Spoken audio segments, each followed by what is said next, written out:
Well, over 11 million vaccines have been administered in South Africa and 5.6 million people are fully vaccinated. However, some COVID-19 vaccines are less effective against the Delta variant. One question lingers, though, in one's mind. Does COVID-19 immunity wane? And will vaccine booster jabs be needed? To find out more about this, Professor Mosa Moshabela from the University of KwaZulu-Natal joins us for this conversation. Prof, always a pleasure speaking to you. A very good evening to you. So there are many questions that have come to the fold now regarding the vaccine in terms of how long does the immunity last. Let's start there. When you get the jab, when I get the jab, how long am I protected from contracting COVID-19, or even am I covered from contracting COVID-19, and for how long? Good evening to you, Faith, and to the viewers. So these are very important questions. I think that, firstly, let's remember that in terms of the vaccines, what we say is that they protect most from death and hospitalization. They protect to a large degree from severe disease. They protect to some degree from symptomatic disease. But they do protect a little bit from infections, but not as well as they do as you go down the cascade. I think let's just remember that. And then the second thing is that, these vaccines were only really rolled out from the beginning of this year. We have about 7 months experience with them or so. And in places that were ahead, like Israel, they only started in December to roll out vaccines. So I think the context here is that we only have a few months of experience with these vaccines, and we are still learning. There's still a lot of real-world research that we are working with. So in that context, Faith, I would say that we know that the protection from vaccines so far hasn't really changed. It's still stable in terms of protecting from hospitalization and death. What we are seeing in countries that started to roll out vaccines first, we are beginning to see some sort of a slight decline of about 10% when it comes to symptomatic infection, specifically to do with Delta. And so here I'm talking about the decline for Pfizer from about 94% to about 85%, and for AstraZeneca down to about 71% from 77%. So these are not major declines that we are seeing. It's just in the context of Delta, which seems to show a high viral load in the nasal area. It suggests that we may be seeing some sort of decline in terms of symptomatic infection, not so much in terms of hospitalization and death. So then, Prof, just to break down the English, because sometimes we get lost in a lot of English terminology, that we do not simplify this for our viewers, and I want us to make this as simple as possible. When it comes to any form of vaccine, does the protection against hospitalization and severe illness wane over time? Do we know about that so far? So we have not seen that.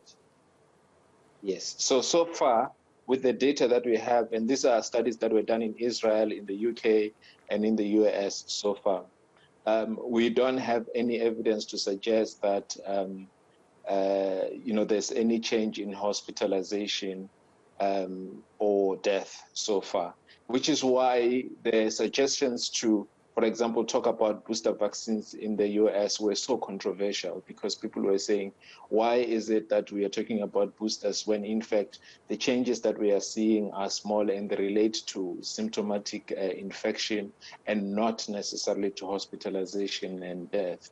And it's just that, unfortunately, in the media, it was conveyed as if immunity is waning. And, one way of looking at it, Faith, is to look at breakthrough infections. And the studies I'm referring to, they are looking at breakthrough infections. Another way of looking at it is to look at reduction in antibodies. We don't have strong data in terms of reduction in antibodies. We're still looking at that, but also that is not necessarily in itself reliable. What's more reliable is looking at people who are vaccinated, how much breakthrough infection we get. And that's the data I'm referring to. Yeah. What is the purpose then of a booster shot? Yes, that's a very good question.